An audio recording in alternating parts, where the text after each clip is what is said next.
All right, nice to see so many people introducing yourselves in the chat. Thanks for joining us. I recognize some of the farms who are connected to through FairShare or the CSA Innovation Network, so we really appreciate you being here today to learn from Cassie and share your own experiences as well. All right, I'm going to go ahead and get us started here. As I mentioned, we are recording this, so you will be able to share this afterwards with friends, colleagues, other farmers you know. Please do remain on mute throughout the presentation, and then we'll open up for discussion in a little while. You can feel free to toss more notes or introductions. Talk with each other, put questions in the chat. We will use the chat to pull some questions out for the Q&A session. So definitely feel free to utilize that throughout the presentation from Cassie. If you require closed captioning, you can go ahead and click that option in your Zoom bar. It's under captions, so then you can follow along with some written generated text if you're having trouble hearing. And once again, we're recording this, so just keep that in mind throughout today, and it makes it a great resource to share after. Just going to start with a brief introduction to the CSA Innovation Network, and then I'll move into introducing Cassie before we get into her presentation and then discussion, and a couple notes to wrap us up this day too. So the CSA Innovation Network, we are a national community of farmers and technical assistance providers who are focused on helping growers across the US and even internationally just be better at integrating their growing practices with the CSA model. So we try to provide educational resources, idea sharing opportunities, peer engagement opportunities like the Ideas Lab, coffee chats, and other virtual engagement chances that allow CSA growers to engage with each other and engage with resources to help you all get success out of this model and connect deeper with your communities. So you can visit our website to see a lot of resources. We will have a renewals campaign coming up within the next month or so to help you get your existing members geared up for next season. And then CSA Week will be coming around in February too. Couple of current opportunities that I wanted to share, and I can drop these links in the chat in a moment too, is we do have some learning communities, which are relatively casual, informal ways to engage with the network and other CSA growers and technical assistance providers on two different topics currently. One is on equity and access. So this is focusing on reaching diverse consumers through the CSA model and also uplifting under-resourced and historically underrepresented farms within CSA. So we've got some discussion topics lined up for that type of conversation and sharing perspectives about equity and access in CSA spaces. There's also one on regional organizing. So this is about network building, coalition building, and just finding strength in community in terms of organizing CSA on regional scales, because that's really where it is most applicable, is local and regional levels as opposed to nationally. So now I am going to hand things over to Cassie. We've got Cassie Weiss here today from Crossroads Community Farm, which is actually just down the road from me here in Madison. They're in Cross Plains, Wisconsin. So Cassie, I will go ahead and let you start sharing and hand it over to you for your presentation. Thanks for joining us here today.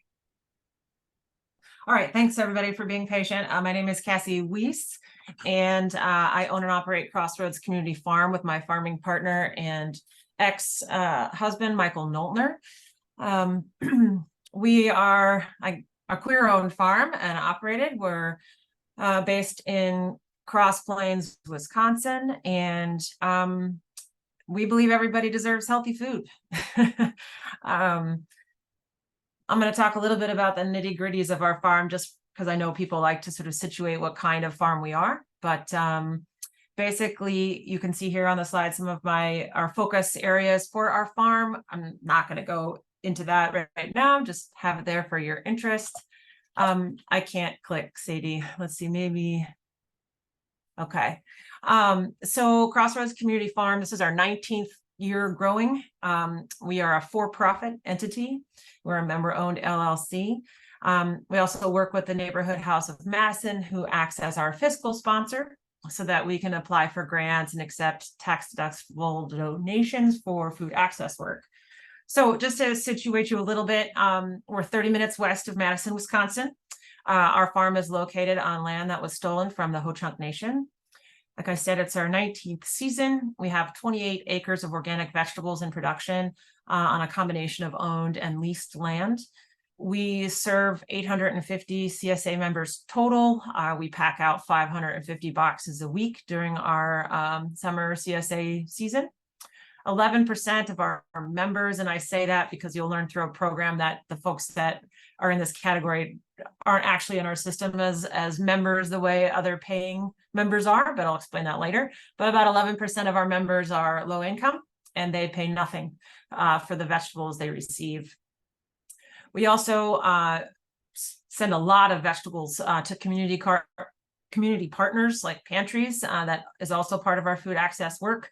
And you can see those numbers there growing every year, pretty substantial amount of money. We're on track to be at least $160,000, if not more, wholesale vegetables going out to the pantries. So again, people receiving that food and not paying for it. In terms of our team, we have about 19 employees, plus about 14 full-time folks that work here, 3.5 year round. We have 5 part-time workers. We have 11 folks who volunteer, and our pay range is between $16.61 and $24.50 an hour.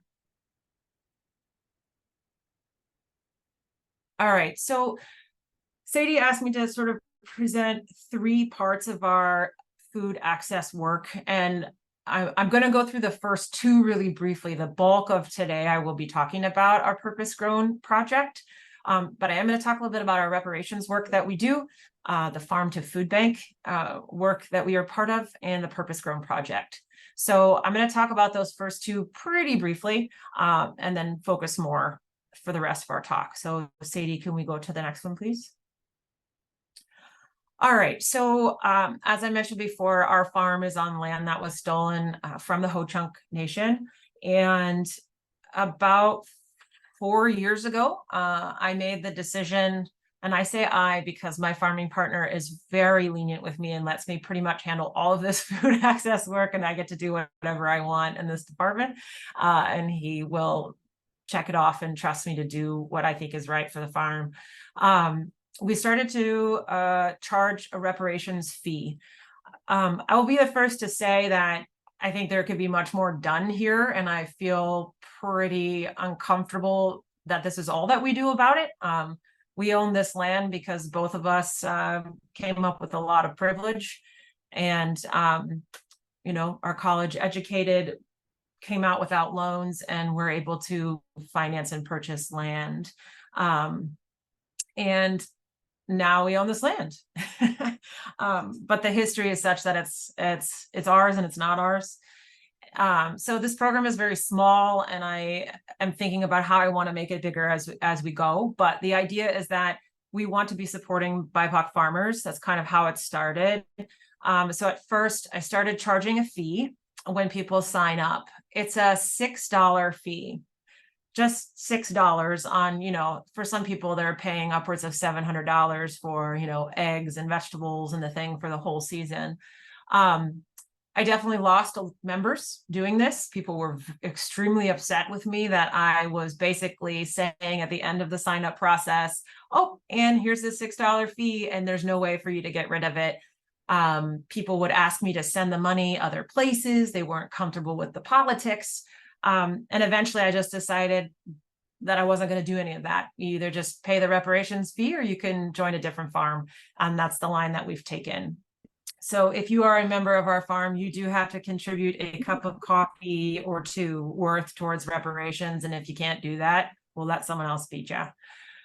We direct the money to BIPOC farms. At first, we used Soulfire Farm. They have a wonderful map where BIPOC farmers across the country can sort of register themselves through Soulfire, and it's not by any means all inclusive, but it's a way to connect yourself with BIPOC farmers. The state of Wisconsin, I believe, has 77 registered Black farmers.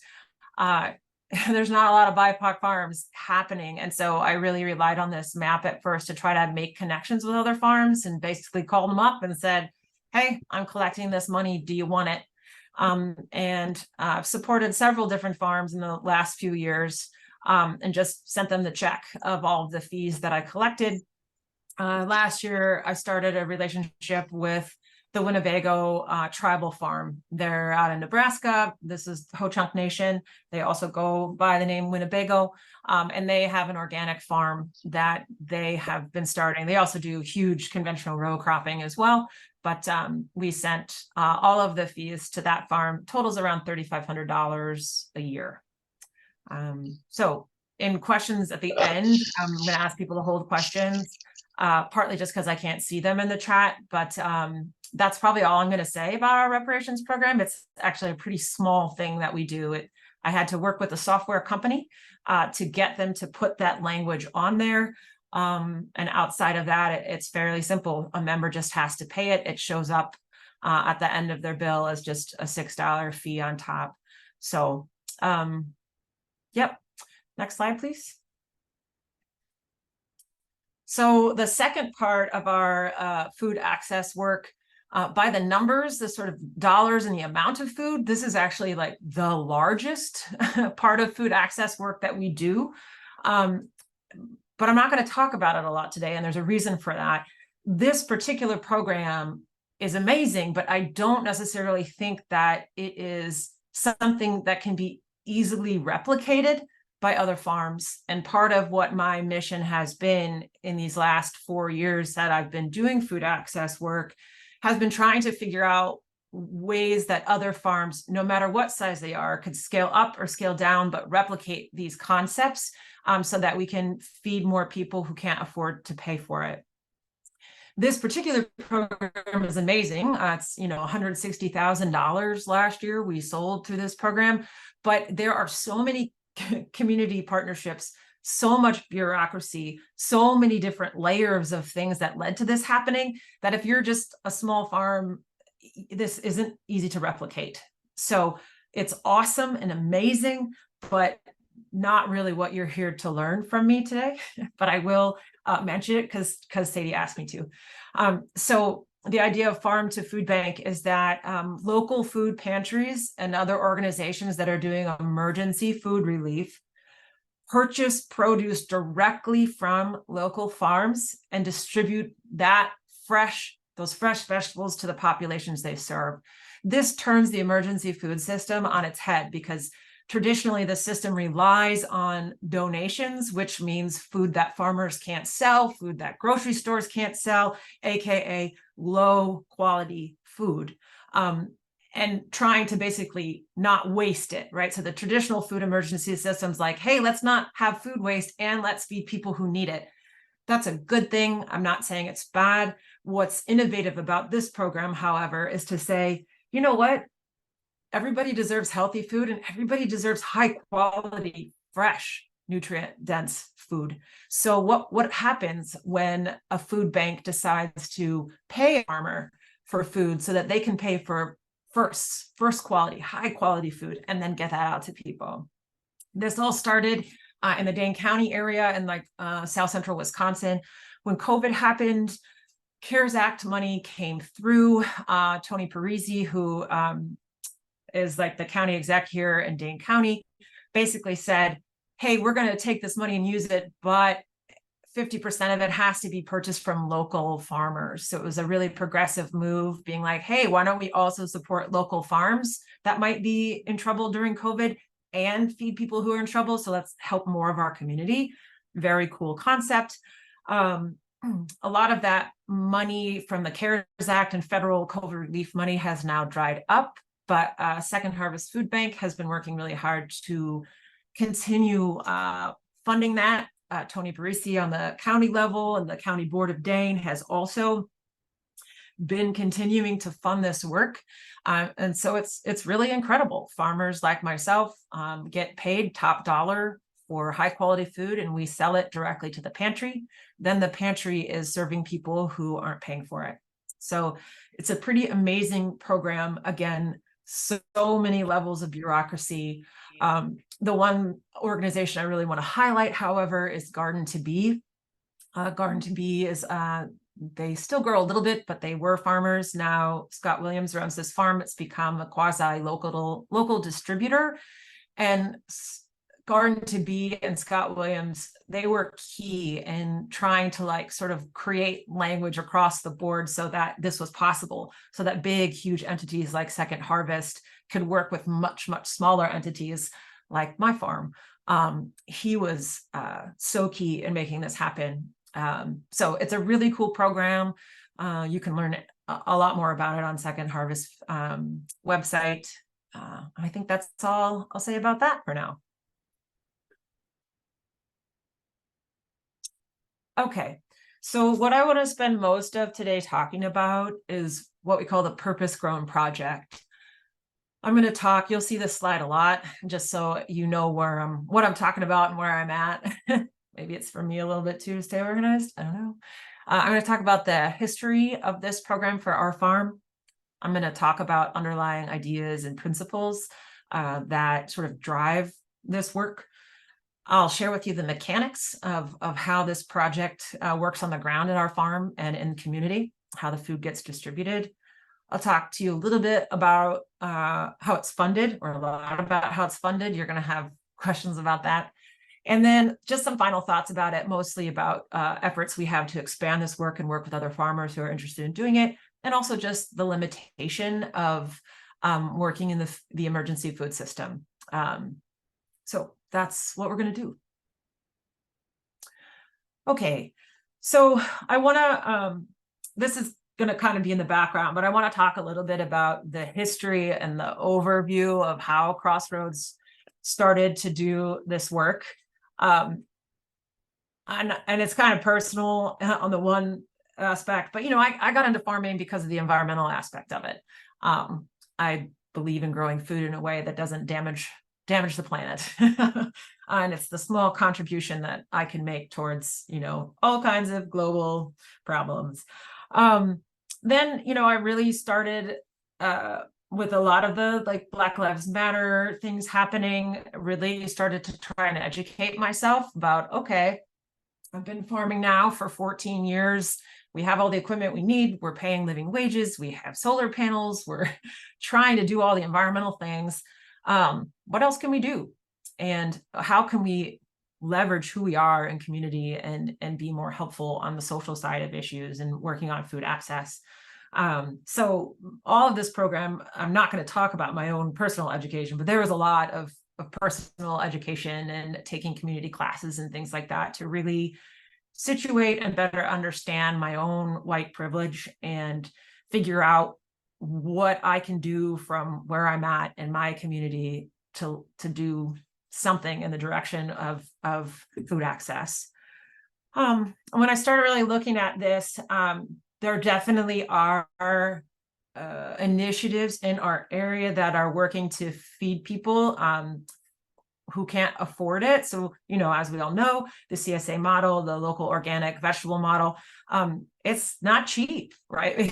Because we're trying to pay our people well, we're trying to treat the earth well. There's a cost to that, and it makes our food much more expensive than the highly subsidized, generally unhealthier food that we find in the grocery store. We all know this, but it means that our clientele's pretty bougie, right?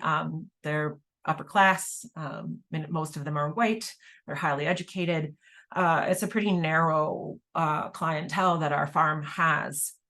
And so I wanted to think about how can I expand access, because personally as a farm, some of the initiatives in our area are trying to do that, but the reporting, when we really looked into it, the demographic they were serving was basically still highly educated, still white. It was just people who might be opportunistically low income for a small amount of time. Maybe they're a grad student. And so the initiatives weren't really reaching BIPOC neighborhoods in Madison. And if you look at this map, in addition to that fact, there are 7 food apartheid neighborhoods in Madison alone. there are a lot of people in this city who do not have easy access to affordable and fresh food options. And so we wanted to figure out how we could better access those communities, how we could get food there, since we didn't really see the initiatives in our community doing that. So we thought, let's give it a try. So the way I went about that was basically went through the city of Madison and said, I know this map exists. I know these communities exist. We've got a lot of fresh vegetables and willingness to connect with these communities and try to get food to people for free, but we have no idea how to do that. And we're pretty sure there's all kinds of community organizations out there who do know how to do that, and we'd love to be connected. And basically, through that project, originally we were connected with the Mellowhood Foundation that runs out of the Meadowwood neighborhood in Madison. This whole program started. And so we're finishing our 4th year in the program and just learning along the way as we refine the program and build our connections with other communities. So that's the kind of dirtier history of how this all started. So I'm going to talk a little bit about sort of the underlying principles or ideas of this particular program. We can go to the next one, Sadie. So first and foremost, everyone deserves healthy food. And I think for me, healthy means fresh. That's just inherent in that word. We also think that purposely growing food to be given away to folks who don't pay for it is important, and the farmer needs to get paid for their hard work. So for many of us, we might donate food, but it's often the food we can't sell. It's food that maybe its quality isn't super great anymore. And it's still a wonderful thing to donate that food, but inherently that's a small amount of food. And I found myself thinking, we really want to increase access to people who can't afford this. And that doesn't mean just giving like the excess cucumbers and zucchini that we're always going to have, right? How do we actually more fundamentally provide food to communities who can't afford it? So, and get paid to do that so that it's sustainable and it can be bigger in its reach. Other principles would be working with existing community groups and networks. I cannot emphasize this enough. I didn't come into this work with a savior complex, right? I wasn't like, hey, I want to be Crossroads and I'm going to save the day in my community. No, I was just sort of like, we've got this farm, we've got this food, and we have a lot of deference to the people in community who are working on food emergency work and food access all of the time. And there's so much wisdom. There's so much wisdom there. And so for us, it's about how can we plug into this network that already exists, not how do we try to create something totally new and different. That's not really what we're doing here. Another principle to our work is dignity. The first year that we did this work, I was really very influenced and touched by this man named Coach Assad, who I worked with through the Mellowhood Foundation. And one of the things he really wanted to impart on me over and over and over again, as a woman of white privilege who hadn't ever experienced going to a food bank before, was to really put me in the shoes of other people who are sort of constantly denigrated, made to feel lesser than because they need help and they need assistance. And he would give me so many different stories and angles to think about this idea. But, what he kept coming back around to is like, people shouldn't have to prove that they need help. We shouldn't have to be collecting information for people. We shouldn't tell them what to do with the food. Like all of that just makes somebody feel lesser than, and these folks are struggling enough. So whatever you do, make sure that you are operating with a principle of dignity and never doing something that's going to make somebody feel lesser than. So that has been hugely fundamental to me for how we do this work. So a big part of that is high quality food. Years ago, I got pigs because I thought, you know what, if this food isn't good enough to sell, I don't feel good about sending it to a pantry. I don't want to do that, right? I want to be sending high quality, good food to a pantry. Like, what does that make someone feel like? They're already struggling and they get the like half rotting, dimpled zucchini or cucumber or lettuce that's, you got to eat it tomorrow or it's going to be brown. That doesn't feel very good. And I learned when I started this work, so many people's just sort of feeling of like getting fresh food at a pantry often doesn't feel good because the food is rotting. And that doesn't feel like a lot of dignity there. So 10 or 11 years ago, I got pigs so that I would never be tempted to do that. If my food is not high quality, I will give it to my pigs and I will not send it to people because I just so believe that if we're going to donate food, it needs to be really high quality. I've always felt that way. And this program really embodies that. Another part of sort of dignity is that it's community guided distribution, not farm guided, right? My job is to grow the food and make it beautiful, as beautiful and high quality as I can. And after that, I don't need to control where it goes. I don't need to know where it goes. I do, but I don't have to know this, right? Because the communities that need help, they know who in their community needs assistance and they're going to help them. And they don't need me to come in and be middling in that, right? So part of dignity is to let communities on their own help each other out and not be told what to do from the outside. As part of that, there's no oversight in our program. There's no registration. There are no records required of recipients at all. If you know that you need assistance and you need food, and you know that van's coming to your neighborhood, which I'll talk about later, you can go get the food and that's it. We don't need to know anything else about that. Another underlying principle of our work is accessibility. So trying to make sure that where we are sending food is easy for people to get who may not have transportation means to get it otherwise, right? It doesn't do a lot of good to be sending food to places, pantries that are bus rides away from neighborhoods in need. So a big part of our work is making sure that the food goes directly to neighborhoods that are needing assistance. And the last big sort of underpinning of our work is that it's member funded. You'll learn in a bit that the entire program that we do here is not all funded by members because it's grown a lot bigger than that. But we do ask our members to help fund the work that we do. And we ask them a lot and we ask them in lots of different ways because we believe that both the farm and our members have a more responsibility to help those with less. So those are our principles. Okay, I'm going to talk a little bit about the mechanics of the program now, if you'll go forward, Sadie. So the way that this program looks on the ground, this is a messy shot of what it looks like outside of my farm yesterday.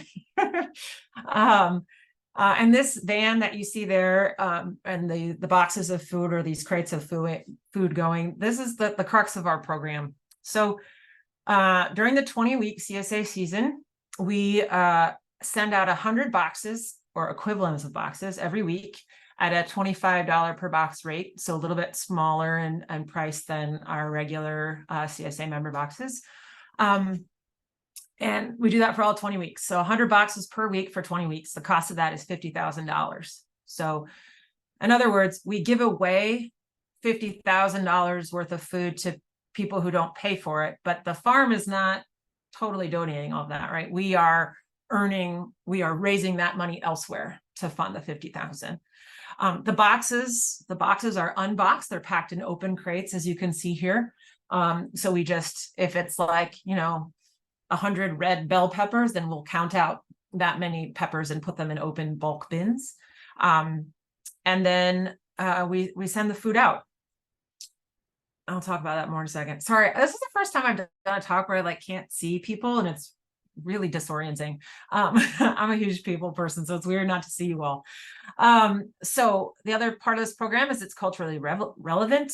We try to feed and send food that we know people are going to use. So sometimes we get requests like, please send bok choy or tatsoi, or we want Thai eggplant. Can you please grow okra? Can we have collards?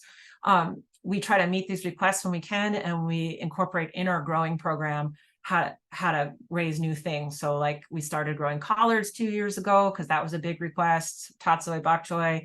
We're going to be doing like Thai eggplant and bitter melon hopefully next year. That's the Hmong community makes a lot of requests for those things. So we try to hear from the different communities what they like.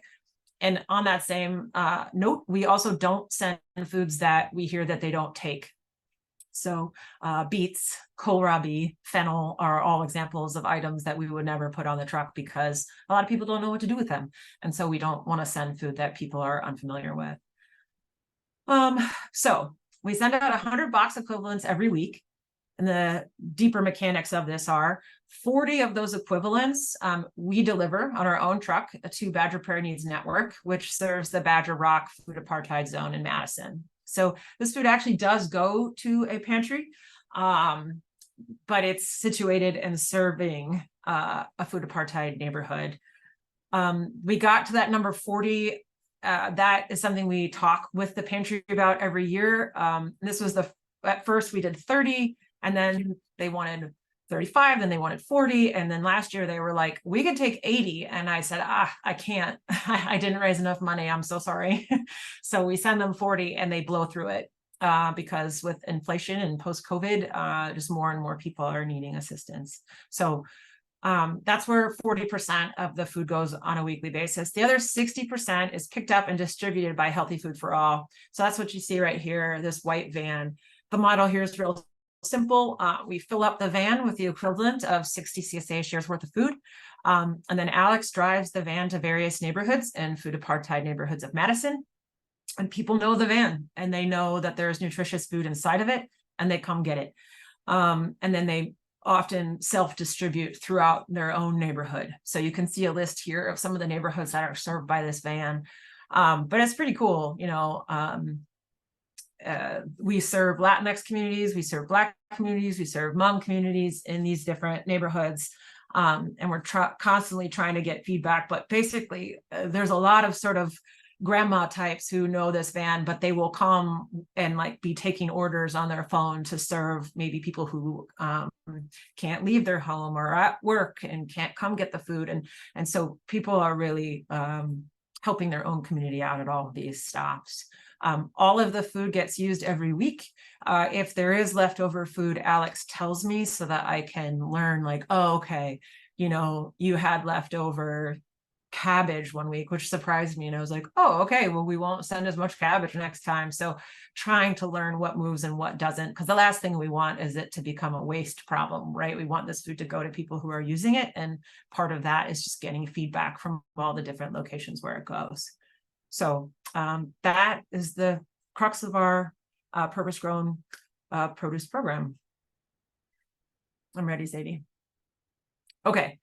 And so you might be wondering how I fund this, and I will tell you. So the cost of this program every year right now is $50,000, and there are 3 main revenue streams. And I'm actually going to talk about these in backwards order than I have on this slide. The first thing I want to tell you is that we got COVID relief money, just like a lot of other farms. And it pissed me off because most of us were winners during COVID. And I know this was a result of, you know, very heavy big ag farm lobbying on the national level. But I felt pretty upset that, I don't know about you all, but I got a huge check back from the government and I didn't really have to do much except show them what my taxes were the year before. And they just like cut me a check. It was massive. And then because of a weird COVID taxing thing and how we had reported our CSA money just on a whim, we also qualified for a different COVID relief revenue stream. And so I got like 2 ultimately very large checks from the government. So I have squirreled away all of that money.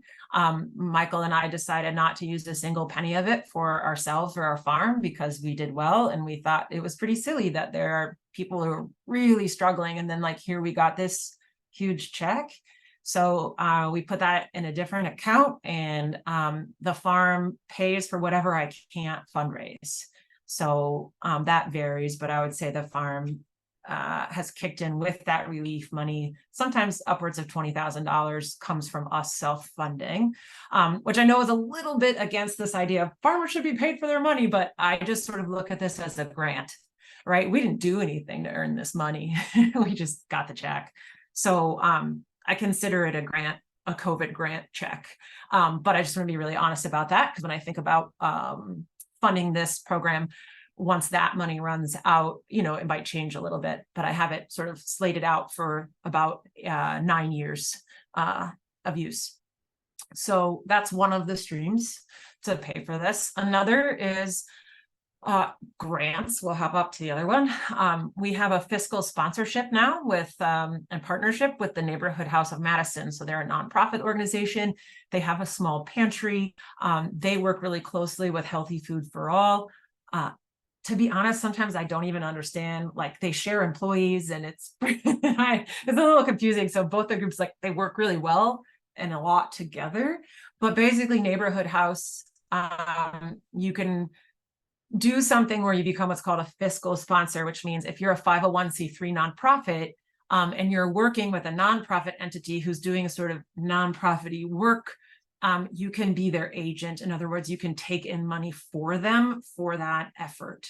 So if I want to ask Willie Street Co-op for a grant, for example, I can't personally, as a for-profit entity, as a farm, but if the Neighborhood House of Madison applies for the grant with us, then Willie Street sends the money to Neighborhood House of Madison. They take 4%, and then they send the rest of it to us to fund the work that we're doing.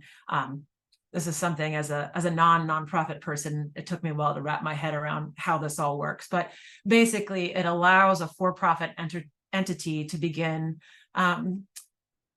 filing for grants or applying for grants. So we have grants from the Willie Street Co-op, the Rotary Club of Madison, Epic Corporation. We also received a Wisconsin Local Food Purchase Assistant grant this year, and we get a grant from the Fair Share CSA Coalition. So that's another place that money comes in. And the final place is CSA member donations. And I'll talk more specifically about the different ways that I do that. But the one thing that I want to put out there for you as other farms, that I want to encourage you to do this, is like, I don't do any of this from April through October, like zero. I don't do any fundraising during the growing season. So this is all work that I do during the winter. And it frankly gets me excited about winter work that otherwise can be pretty tedious and boring. So I'm doing this all during the slow time. And so it's a totally doable thing. In particular, if you don't want to get into the grant zone and, COVID relief money you used in a different way and don't have that accessible to you, that's okay. CSA member donations is the crux of how I'm raising a lot of this money. And I really believe that it's the right thing to do. And I also think that it increases my members' loyalty to me. If you were just going to look at it from a purely selfish standpoint, I don't have a single member that, wishes that we didn't do this work as a farm. Most people are pretty proud to be part of a farm that is doing this work. And I think it increases our member loyalty for sure. I don't think it hurts to ask your members for money. You'll be very surprised at how generous people can be. So there's a few ways that I ask for money. The first way I do it is through a GoFundMe. And that's what this picture is from. You'll see here that we didn't get all the way where we wanted to go this year. I don't think this is from the end, but basically we do a GoFundMe. This is a way for the farm to directly ask for money to support a certain project. GoFundMe takes a cut for sure, but it's a free program. And you can put it out on your social media networks, and people can click on it and donate money. And you can, do a little write-up in there that explains what you're trying to do. The first year we did this, it was right when COVID had started. All of this work preceded COVID, and then COVID happened. And so people were like really hungry to be part of what we were doing. It was just a coincidence that it happened that year. But we earned, $20,000 in 4 days the first year, which gave me a very full sense of understanding of how much money people actually want to donate to this program. That was very COVID motivated the first year. Now we can get around $10,000 at most, asking the members through GoFundMe. So it's one way that we ask for money. I do it in March/April. So kind of like when spring is coming and people are really excited and thinking about food again, but it's local food, but it's not really coming yet. I will put this out in community and try to raise money. So that's one big way that we bring money into the Purpose Grown Project. If you go to the next one, Sadie, I think I put a couple other slides. Oh, yeah, that's the same thing. Can you go to the next one? Okay. Another way that we ask for money is that when people are signing up for our CSA, this is through our software program, you'll see here they've already, this person, picked their pickup site and they picked their share, and now they can add options. They can add extra things to being a CSA member. They can choose eggs, they can buy a cookbook, or they can select a $15 help share donate idea. And some people, it's a little clunky with the software, but some people do figure out that you can, I say here, add as many as you like is what we want it to say, but it won't come out. But some people do figure out that they can hit the plus button. And so they'll donate $30 or $45, so they can donate money in a $15 increment. This is as good as I can get it to look with the software, despite many attempts to try to figure out how we could have it presented in a different way. But we gather several $1,000s this way from members by asking for that. Last year, Sadie, can you go one more? In addition to that, we had it where people could, on the first screen, which I couldn't replicate just because of the way the software works for you to be able to see it, but on the very first screen where somebody asks or chooses their share type, they can choose an every other, they can choose a regular, they can also choose donate a membership. Out of our 750 paying members, we had 8 people who chose this option. But it's pretty cool because even though that seems like a really small number, only 8 people, that is a $560 donation that each of those people made. So altogether, it was $4,480 that those 8 people donated. In other words, they donated more than the entire rest of the membership did through, if Sadie, can you go back to the prior slide? Did through this prior option, right? And so all we did was just ask a different way for money. So even in the sign-up process alone, we ask for donations in 2 different ways just upon sign-up. But in that, we almost got $8,000 asking people to do that. So I guess the big part of the fundraising mechanics for here is don't be afraid to ask your members and ask them lots of different times and ask them in lots of different ways. Because you'll be surprised how much money they'll send your way because they trust you. And if you can explain what you're doing with that money and they know where it's going, half the people, I have to say, I don't even know if they read the newsletters that explain what I do. They just see it and they trust me and they give us the money. Yeah, it's pretty phenomenal. So that is how, those are the 3 ways that we raise money for the program. Okay, Sadie, can you go 2 forward? Or no, you're there. Okay, that's one. So the last thing I want to say, can you go back? Yeah. I don't have a slide for this, but I just didn't want to forget.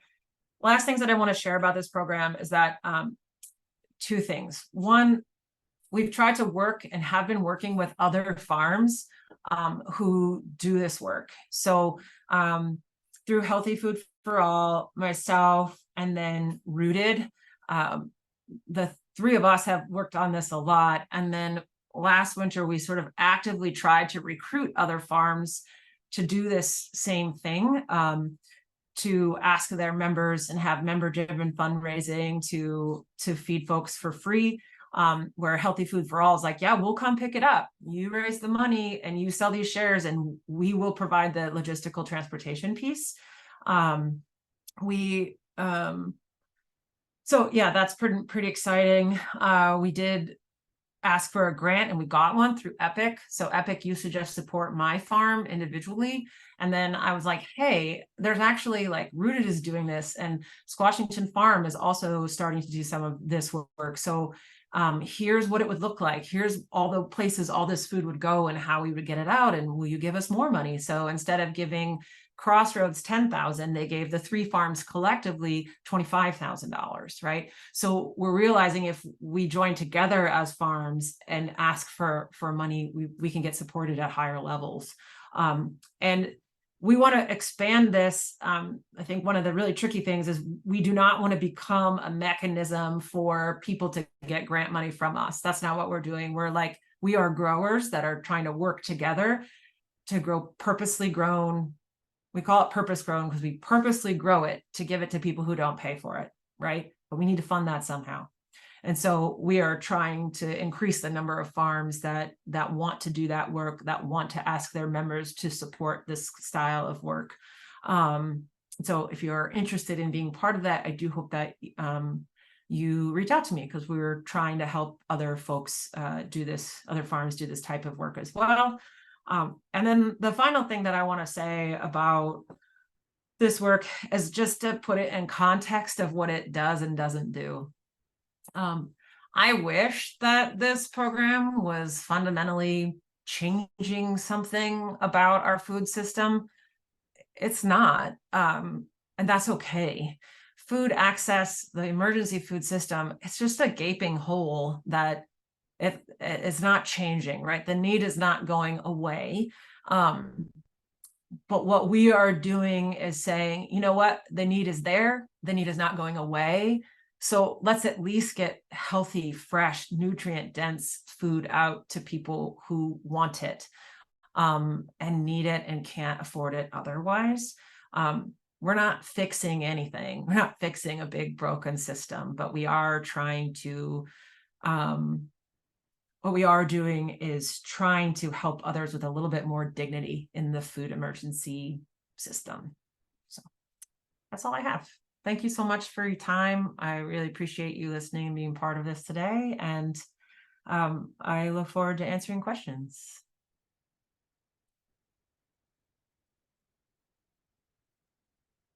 Awesome. Thank you so much, Cassie. I just dropped Cassie's email in the chat. So as Cassie had offered, if you want to reach out and connect about getting a similar food access program set up or joining forces in your area, it sounds like you're definitely open to those relationships and even further questions. But we do have some time set aside right now to do Q&A. So I'm going to go ahead and stop sharing my screen so we can see each other. Feel free, like Cassie had asked earlier, to turn your videos on so we can see everyone's faces.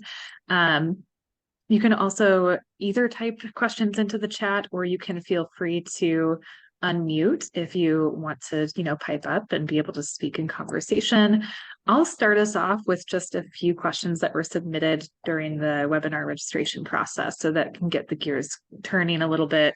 Cassie, I'll just be posing some questions to you that came in from people signing up for this conversation, and then that can give folks a minute to think and formulate questions that we can then dive into live. So I'll kick us off with a couple, and then we'll open the floor for open discussion. So Cassie, besides coming to the CSA Ideas Lab and sharing your experience and about your program with us today, what are your other practices for transparency and sharing about why you do what you do with your members, with the community at large, with other organizations who you're looking to expand into working with? Yeah, so I mean, they're not great. The transparency, I'll tell anybody anytime, but I'll write a newsletter, usually in the spring leading up to CSA. I'll send out a newsletter to the membership coming in, just like, hey, just so you know, this is something our farm does. A few weeks ago, I did the same thing, 4 months later, just like, hey, this is what our program looks like and what we're doing. Other than that, I'm not really good with social media. I don't really, I don't know, talk about it much else than with the sort of people that I'm already working with. And so I'm hoping to increase that. I think, again, knowing that some of the funding is temporary because it's COVID relief funding, I want to figure out how I can sustain this longer at this level that it's at. And so I've been reaching out with someone who might do some social media work for us to expand it past our CSA membership to sort of the community at large so people can know more.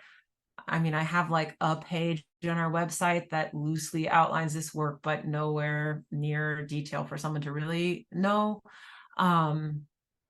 Yeah, that's about all that happens right now. Okay. Well, yeah, I know the member newsletters is definitely one way to share about where that money goes with your members. So look forward to hearing about other efforts as they grow in the future. Um, Another question that we got that you did cover during your introductory portion of the slides was just wondering if you can share a little bit more, maybe summarize for folks who might have jumped on later, how you really embody being an ally and not approaching this from, like you said, being a white savior or having this feel like virtue signaling and being authentic work. Um, I think first and foremost is just recognizing what the work is and what it isn't, right? And knowing the term white savior and going into it specifically not wanting to do that. I've definitely encountered some folks who in our area who have done that, where like they start their own thing and they make all their own mechanics to it and like completely don't work with the existing organizations that are already in place. And not only is it inefficient, I think it's really disrespectful to those folks who are like, that is their life's work, is to make these connections in community and have food access. So just accepting that my place as a humble farmer and knowing at all times that that's my job. Ultimately, my job is to grow the food and then connect myself to the people who know how to get it to the people who need it. I don't know, is that, I feel like the question itself is a little fuzzy, so I want to make sure I'm answering it. Is there, I don't feel know. like I feel like that's sufficient, especially because we do have, your earlier talking about motivation and the crux of it to me sounds like, connecting with people who are already doing the work in the community. This does sort of lead into one last question that was submitted, and then I'll open up for others to respond and ask more questions. So, in connecting with other community organizations and groups who are already connected with the food apartheid zones and specific neighborhoods in Madison, how do you reduce the burden of work, both on your end for the farm to make it sustainable, and also reduce like the administrative and logistic requirements for those who you're partnering with to get this food into communities? The question just talked about how farmers might not be interested in this type of fundraising or food access initiatives because it comes across as potentially really intensive work. So how do you address that without making it too much on both your farm and the recipient side? Sure. First and foremost, winter work. So I never, like I said before, I never do this. All of this is figured out. Every last piece of this is in place by April. So that it just runs, we make a phone call in June, like, remember, this is the first week, and then off it goes. So that's really important. It's pre-work that's done in the winter, because I could not handle it at all. One of my grants required me this year to get a BOL signed and printed once a week. Like, that's pretty minimal. And I forgot almost every week. I like couldn't do it. I couldn't remember it. It was just like our systems, when we're going, we're super busy. And so I do that work in the winter where it doesn't feel intense. So that's the first part of it. The second part of it is that in working with Healthy Food for All, we have meetings throughout the winter, usually only once every few weeks. It's not very onerous. It's like 1 hour every few weeks. And we are just touching base. Their job and mission is to get food out to people who need it, whether it's donated food or food that's going to be wasted otherwise. So what we do doesn't add to their workload, right? It complements what that organization already does and what it's already in existence for. That all happened before I came along. We just found each other, right? And so it doesn't create more work for them, except that they do come out to the farm and pick up the food. But again, that's something that they do everywhere. And that's why they bought these vans, right? Is so that they could go do that all around the county and pick up food. So they come out once a week. Badger Prairie Needs Network, again, with each one, it's just trying to figure out how to disrupt their needs and my needs the least amount. Like, I'm always thinking about that. So for example, Badger Prairie Needs Network, they gave us a key so that we can come whenever we need to come and they don't need to be there. And that's all it took to make it not onerous for them. We decided to deliver to them because they were right in between two routes. And we were like, let's just go ahead and we'll do the delivery because it's really not that much of an add-on to what we're already doing. It's basically on route. In terms of our end of it, I would say I've been really selfish almost in making sure that it isn't too much for us, and that I've folded them in as CSA members. So I treat these 100 shares just like all of the other ones. I'm being paid for them just like all the other ones. So it doesn't feel like more work, because it's not, right? I've built it right into our system. In fact, when you come to the CSA part of it, when we pack, it's almost easier for the farm because I don't have to pack 100 separate boxes. Do you know how much faster it is to pack 100 equivalents, just 100 red bell peppers, boom, 100 melons, done, right? Versus having to individualize each box. So sometimes doing the thing that works for the recipients actually is easier for us. Same thing goes for my food breaks. Like when I'm trying to decide, okay, I have 550 boxes to pack out. I have 270 EO members. I have 175 reg members. I have 100 donation members. That has made my job even easier because before my numbers were bigger. Like I had to have at least 250 of something for it to go through the CSA program. Now I have 100, it's a smaller number. Or if I don't have 100 broccoli, right? I can fill that in with something else and I'm not upsetting anyone, right? It is so much easier than packing a CSA box, right? Because I'm not dealing with individual members with customized orders that are really upset if they didn't get their bag of carrots, right? And so in many ways, this part of my CSA is the easiest part of my CSA, and that's by design. Awesome. Yeah, thanks for sharing all of those different aspects. I think it is really encouraging to hear that it's doable. It doesn't have to be this like pie in the sky, unobtainable concepts. Yeah. I'm going to go ahead and just, even though I've got a few more questions queued up if needed, I'm going to open it. So those of you who are here live, if you've got things you're through and want to engage with Cassie, or you're open to share your own experiences if you've pursued efforts like this as well.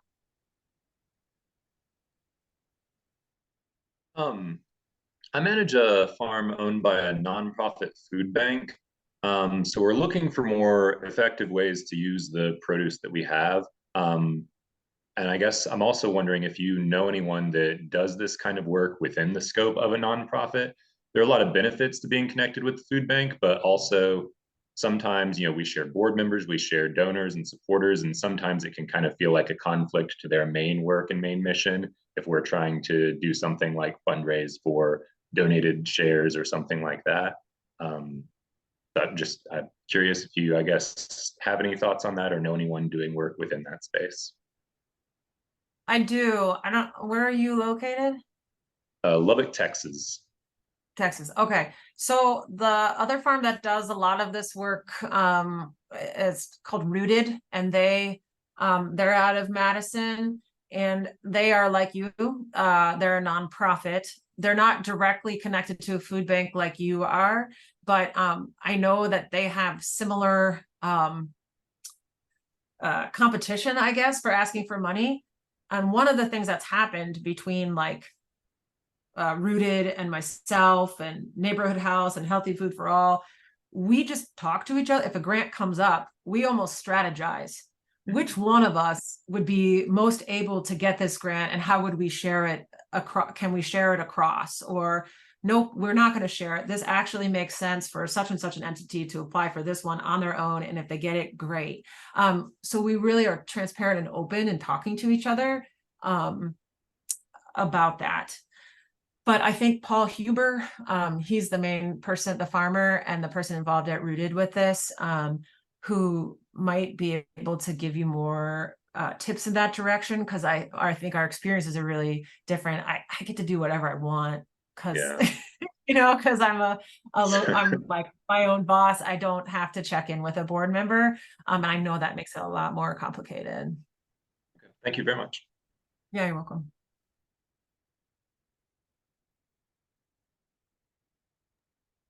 I'm happy to share Paul's email with you as well. He's a colleague of mine through some of the other networking work that we do with Innovation Network and here in the Midwest. So I'll send that along here momentarily. Does anybody else have questions for Cassie, or just questions about this type of work in general that we want to get into conversation on?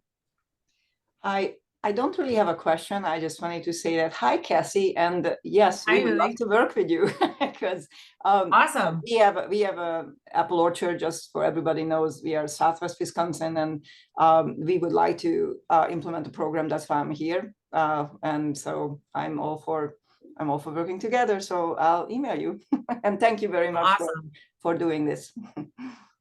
You're welcome. I know Rami at Adams to Apples got one of the Wisconsin local food purchasing assistance grants this year, and was sending apples. So, and I should have mentioned that Rami is one of the farmers who is interested in trying to do this too. So there would be another apple grower interested. So let's talk.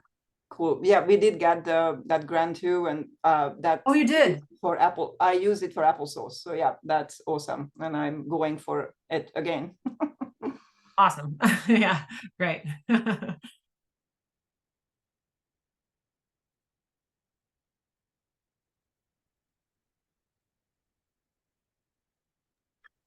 Any other questions that people want to share?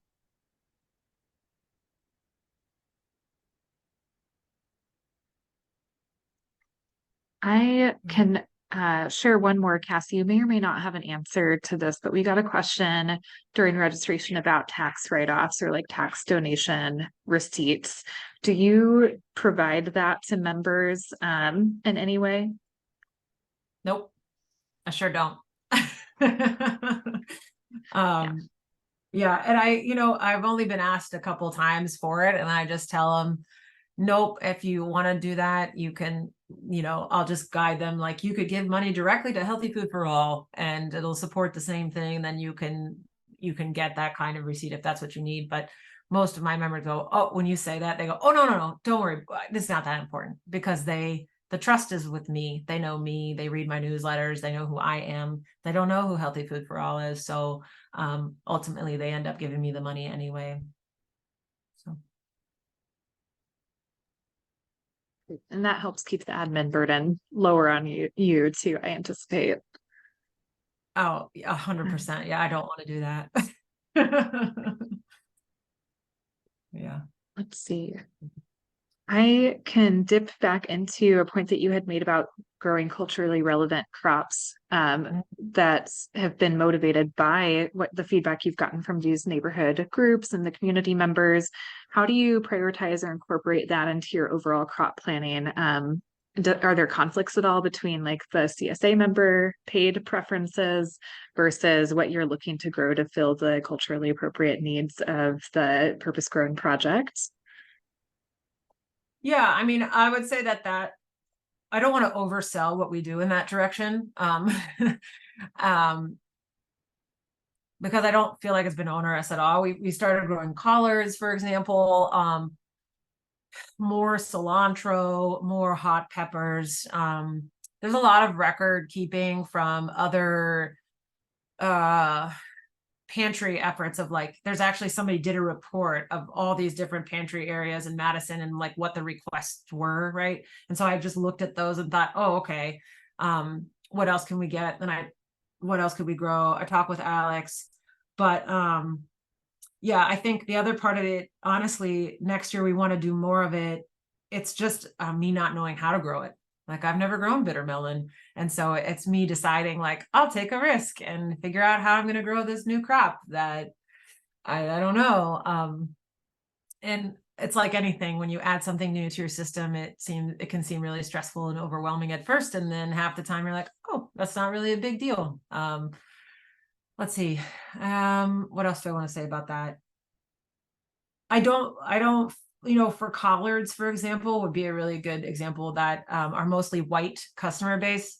They don't want collards. I have a customizable system so I can tell, because I'll put it in the store, and out of 450 paying members, like 11 people on average will choose that item. Or if I one year put it as an item for the regular share members, and 95% of those members dropped the item, right? So you can tell really quick if there's an item that people have strong feelings for or against. And so in our crop planning, that just means we don't plant very much collards. We plant it in with our kale planting, and we just grow a very small amount of it. And it's only there for this particular program. Yeah, so we kind of approach it that way. We're just going to grow things within the same family. So next year we're going to do Thai eggplant, and we'll add that in with the other plants that we already grow and just do a really small amount. So it doesn't feel like too much. Because I'm very sensitive to that question. I get it. I totally get that you don't want it to feel like more and more and more work. Yeah. I know you said you maybe had some issues with some visual elements of the software you used for that, but what is that you're using for registering for the CSA, and can they actually select specific produce through that? Yeah, the program I use is called Farmigo. And I really like Farmigo because two reasons. They take 2% of your gross, so it's but like I think Harvey takes 7 or something, like, so 2%, and I just pass that on to my members, and it basically lets me build a default box. So I choose what the members get, very much like a typical CSA. But then all the extras that I have in the field, I can put in a store, and basically people can like sort of online swap. So they can take an item out of their default box and swap it with something else that I might have available. So they can customize it based on what I have available. And one of the key selling points for me was that people don't have to do anything to the box. So if somebody doesn't want to customize, they just get the box and it comes to them, because a lot of the other programs actually require a member to go in and do something around that. And a lot of my members said they didn't want that. So if you want to customize it, you can. If you don't want to, the default just comes to you. So it's a really nice program. The folks that, work on the software, like I know them by name, and they're constantly trying to incorporate things that we request into the software to make it more usable for us. That's really cool. That sounds awesome.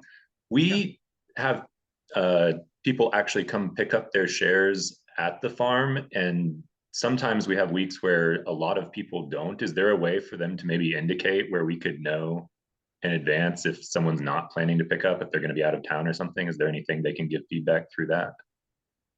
Yeah, they can request a vacation hold, and then we know not to pack the box for them, and the system allows us to like put that box on a different week for them if they want. I basically trade food for an admin assistant now. I don't know why it took me so long to figure this out, but basically there's one woman who gets a free share, and in exchange for that, she handles all of those, like, I'm going on vacation, can you reschedule me to blah blah blah, and she just does it on the back end. I wouldn't say it's super intuitive and easy for the customer to do, but they can make the request pretty easily, and then we can take it from there. Yeah. Cassie, can you go one step further to what happens if someone doesn't let you know they're going to be on vacation, or they forget about their share? What do you do to recover that food? I think the main misconception people have is that we're going to come pick it back up. And they always say, can I come pick up my food at the farm? And I'm like, no. So very clear that the food gets donated. We leave it up to our site hosts. I think that's it's kind of our MO everywhere. Just like, I don't need to know or care where that food goes, you know. So the food that gets delivered to Epic, I think the kitchen staff takes it. You know, people that go into like a residential neighborhood often just give it to a neighbor or a friend. I don't like dictate that it has to go to a pantry. I just tell the members it gets donated, and then whatever the site host wants to do with that so that it's not onerous for them, that's what they do. Okay.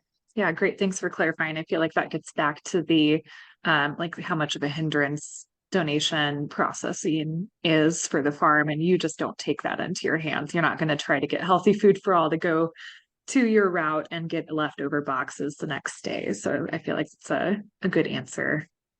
Ooh, though I do want to say one thing I do is that we encourage people to tell us if they want to donate the box. So we'll go back to this. You could have the box rescheduled, but if you're like, no, I'm just going to donate the box, if people tell that ahead of time, then I can pull and code this sheet as donate, and that goes on the truck with HFFA. Oh, nice. So if they tell me ahead of time, I can do it. But if we've done our work and grown the food and put it in the box and sent it to the site, and then they don't pick it up, we don't come deal with those.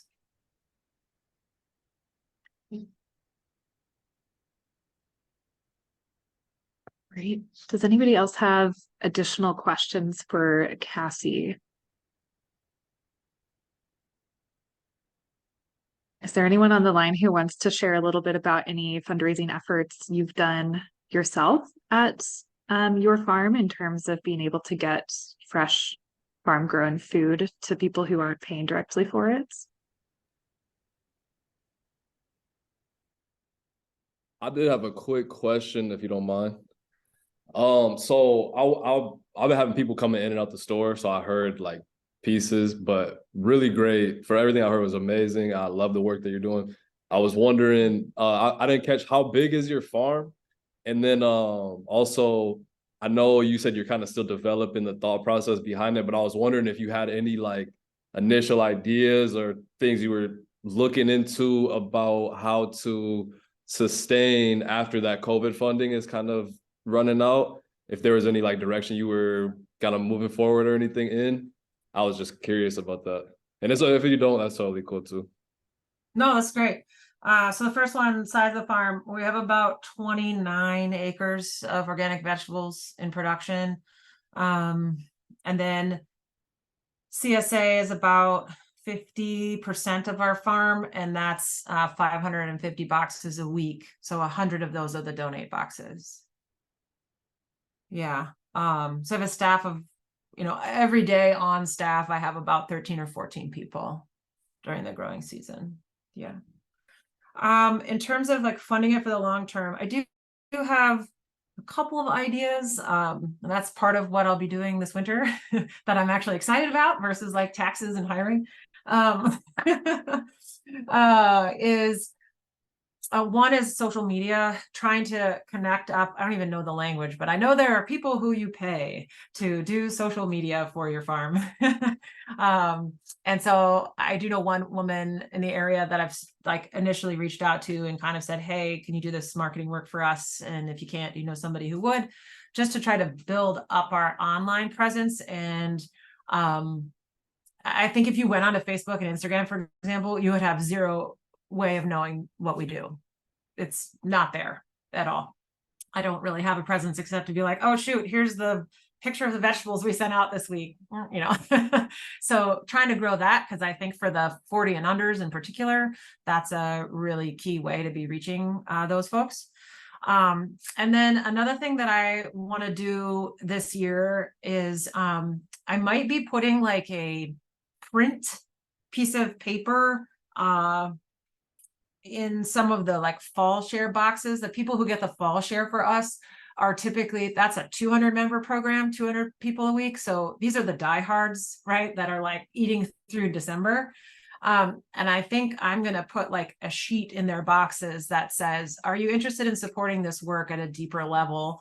you want to get a cup of coffee with me kind of thing, and doing sort of major donor meetings where I identify, and I can tell, I know some of the people who've given more than $100 in the past, for example, and reaching out to those folks and doing what they call major donor meetings where you sit down and have a cup of coffee and just say, hey, can I tell you 10 minutes about what this project is, and do you want to support it more fully? So seeing if I can take the folks that are giving $100 to $500 and get them to go into a different level of support.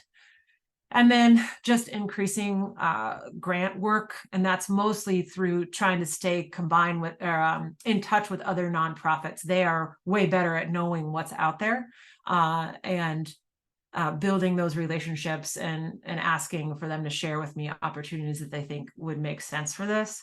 But there's a lot of competition there for that work, right? And so I think that the key is more, can I develop my own membership to be bigger givers is my main goal. Yeah. Nice, thank you. Yeah, thank you.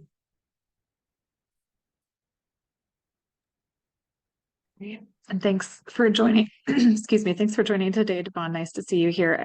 If you don't mind, I can drop your farm's website in the chat. Devon was also in our past CSA Ideas Lab. So you do some really cool work in connecting with your community in Michigan. So feel free to check out that website and watch our Agritourism Ideas Lab, where Devon talks about just how he gets connected to the community with Sunlight Gardens as well. Definitely. Yeah. Good to see you too, Sadie. Thank you. And I'm just so inspired by Cassie. I mean, this is what I think, food, like giving back should be when it comes to like how your philosophy behind giving away food. And I think you said dignity, I think, and making people feel like it's okay if you need help. It's really cool. So just keep going. I just love that. So thank you. Yeah, and I don't know if you were there. Thank you for that. If you want to be part of, we're trying to increase, we do like monthly calls in the winter for folks who are interested in this work. So if any of you are interested in trying to figure out how to do this, one farmer I know, for example, is like, I want to do this, but I don't know how to make the connection in community. And so last year we tried to like help research different pantries and figure out transportation for her so that maybe she could start something there. And somebody else is like, we need more social media stuff. So that's part of what I might do as well, is like, is there somebody who can give us like more generic social media packaging that we can share with other farmers, so that if you want to do a GoFundMe, for example, you don't have to like completely figure out how to do it yourself. You can be like, oh, this is pretty straightforward, and here are the steps, and we'll walk you through them. So, our goal is in the winter to use that slower time to any farm that wants to do this at whatever capacity they are, to work together and try to help each other out, is basically what we're doing. Sometimes fundraising can be part of that, but a lot of it, again, is figuring out how to leverage our own people, our own circles for money. Yeah. So if you're interested and you want to be part of this, please email me and let me know. I'd love to work with you. Yeah, I'll shoot you an email. I'm definitely interested in that. And I think you're right. I mean, social media is such a good way to get the word out there. And also, I think as a revenue stream, if you do it the right way, people are just making a ton of money doing sponsored posts, this and that. And so I'm even happy to, we're going that direction too. And so, yeah, happy cool. Mastermind. Yeah, we are definitely. We've done some sponsored posts in the past. We're doing a campaign right now. And I think it's effective for sure. So happy to mastermind on that, continue to figure out if we can help each other. And I can tell you a little bit that I know and everything. And I would love that. I love that. Okay. I'm going to shoot you an email for sure. Okay, cool. Thank you. That's Yep, exciting.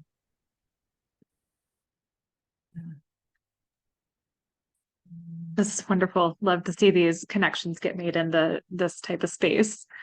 Any last minute thoughts before I wrap us up here? Thanks for hosting, Sadie. Thanks for making it happen. Yeah, happy to have you all here. I know some people had to drop off probably for meetings at the top of the hour, but I'm really glad that we have this all recorded to share out later. Okay, so I'll go ahead and get us closed out here. So just so you know, because we've recorded this and we've got the slideshow, we'll be able to send this out over email for everybody. You can feel free, obviously, to share this with friends, other farms that you're working with or want to see get engaged in this type of work. And you can also check out just our general website and resource library for templates of resources and other educational content as well. This will go up on our YouTube channel within the next couple days too, so that'll be an easy way for you to send people to listen to this conversation. And then I am just going to launch a quick poll here. I know there's only a handful of us remaining at this time, but if you just want to give us a little, 1 to 5 star rating for how you thought this conversation was today, that really helps us hone in on the programming going forward for the Ideas Lab. So that's appreciated. And that's all we've got. So stay tuned. We are still working on scheduling some CSA Ideas Lab webinars for the winter season. So we've got some topics on deck, such as how to do a retrospective view of your season and work out some of the budgeting components, or maybe taxes like Cassie was talking about. So that's definitely going to be covered during the winter. And then we'll also be sharing resources about looking ahead to the next season, crop planning, ordering seeds, getting new members. Like I mentioned at the beginning of the call, we've got CSA Week coming up in February. So we'll be really trying to engage farms and supporting them in being successful over the winter. As Cassie mentioned, that's a great time to do some of that pre-work and get yourself set up for a good year ahead when it's not quite as busy. So thank you again for joining us, and I hope you all have a wonderful rest of your day and week. We'll see you soon.